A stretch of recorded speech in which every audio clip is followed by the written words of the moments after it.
بسم اللہ الرحمن الرحیم۔ تمام یوٹیوب سبسکرائبر کو میری طرف سے السلام علیکم ورحمۃ اللہ وبرکاتہ۔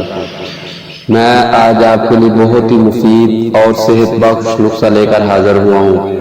نزلہ و زکام، وجوہات، تبدیلی موسم، زیادہ سردی یا گرمی، کثرت مباشرت، دماغی محنت، ضعیف دماغ اور سرد یا گرم چیزوں کے استعمال سے یہ بیماری پیدا ہوتی ہے۔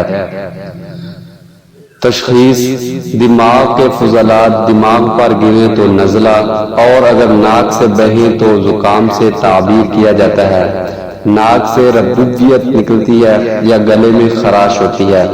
سردی سے ہو تو تمام چہرے میں درد ہوتا ہے، اور اگر گرمی سے ہو تو چہرہ اور آنکھیں سرخ ہوں گی، حلق میں خراش، ناک میں سوزش، زیادہ پیاس اور ناک کے نتھے سرخ ہوں گے۔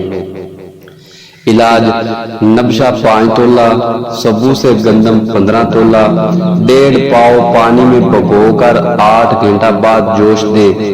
جب 1.5 شٹانک پانی رہ جائے تو چھان کر مصری 10 تولہ ملا کر پھر چاروں مغز 4 تولہ، مغز پستہ 3 تولہ کوٹ کر شامل کر کے خمیر تیار کریں۔